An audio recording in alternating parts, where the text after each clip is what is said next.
Honestly, spoilers for the elimination in fifth place, but with how things played out, it's stupid. But this wasn't just the start of that mistake. There have been many cracks in Isabel's gameplay ever since the beginning of the merge. Well, to start, I'm honestly very disappointed since Isabel was my favorite character, and it was the right time for her to go, but how it was handled was stupid. Jade used her advantage to take out her closest ally, saying she's a jury threat, even if Isabel wasn't. The biggest jury threat is Hannah or Logan, and yet Jade got rid of Isabel. In fact, Isabel didn't even have a plan for the money and was thinking of maybe using it in service of others. And so technically, since Jade does have a noble cause for her money, it's totally plausible for Isabel to have given Jade her winnings if ever, but instead, Jade got rid of her second chance as well as her advantage, and so she's now on the same level as the remaining competitors. Alright, let's get on with this. Of course, Isabel couldn't have changed Jade's perspective either way, but I'd say Isabel's first mistake was getting rid of Benji so soon. This was very risky, since Natalia's PR miracle could have totally flopped, and Hannah could have worked with the boys. She could have been the swing vote, but Isabel and Jade were just lucky that she didn't. However, a better thing they could have done is to go with Hannah's plan and vote out Jade. Since Isabel knows how ruthless Anastasia can be, the best thing she could have done was ostracize Anastasia first, otherwise she'd be a threat. And with that, there are now 5 girls and 4 boys remaining in the camp. And since Benji is working with Hannah, the girls are automatically safe. The only risk that the girls have is the possibility that Hannah and Benji both flip. But that just doesn't make sense, since Isabel does know that Hannah is a great ally, and Hannah wouldn't really have a reason to flip since they voted out Zayd.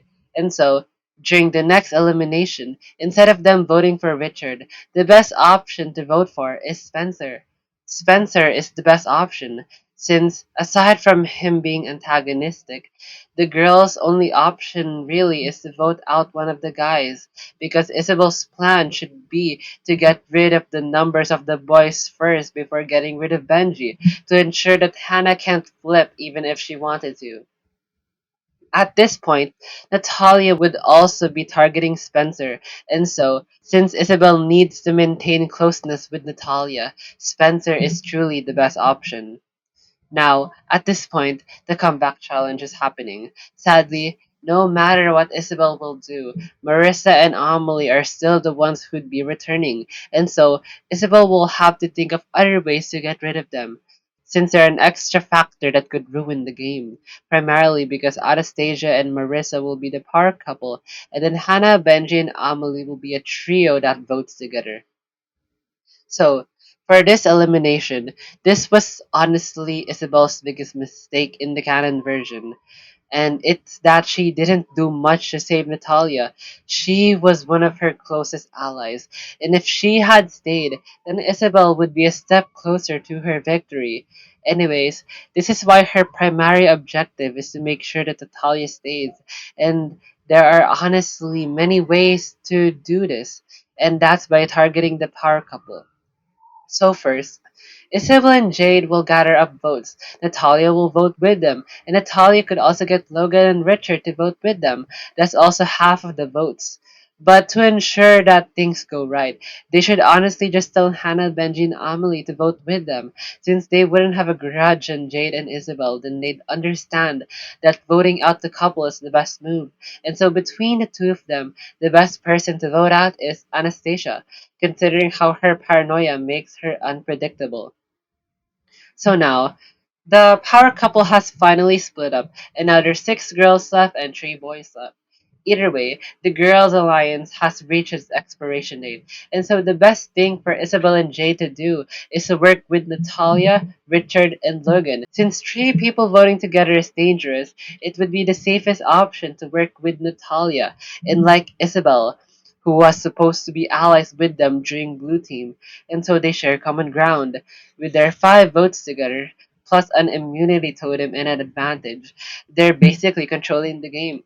Alright, between the trio, it's best to get rid of Amelie first, since as said by Jade, Amelie's gameplay has evolved, and so now that Hannah and Benji are duo again, they're less of a threat, and so it's time to vote out Marissa, since she's a physical threat that could be dangerous when there's less players remaining. Afterwards, everything is basically set in stone. Vote at Hannah first and then Benji, and so we have our final 5 with Jaded, Isabel, Natalia, Logan, and Richard. At first, you could say, hey, this is bad for Isabel and Jade since Natalia, Logan, and Richard will vote together. Well, obviously not, because Jade has a zero vote advantage, and so it's time to get rid of Logan. Since he is more of a physical threat, it's safer to get rid of him first. And now, final 4. They think it's going to be a tie, but since Richard and Natalia would prefer Isabel mostly, naturally they'd vote for Jade. And so Isabel and Jade will just bet their luck and use the immunity idol on Jade. Because what is there really to lose? It's either their votes go as planned and Jade is saved by the immunity idol, or Isabel somehow gets chosen, but there's still a tiebreaker. Richard is a physical threat, but at least it's not a total loss immediately. With how crafty Isabel is either way, they'd probably see through Natalia and Richard's plan. And now, the final 3 are literally Isabel and her 2 closest allies. It isn't much of an issue anymore, and since I don't know the challenges yet, I can't say for sure how Isabel could win. But it's literally her closest allies left. It's literally just friendly fire. Anyways, that's how Isabel could have won Disventure Camp Season 4. Once again, my name is Aris, and if you want to watch more videos like this, then feel free to subscribe so that you don't miss the next one.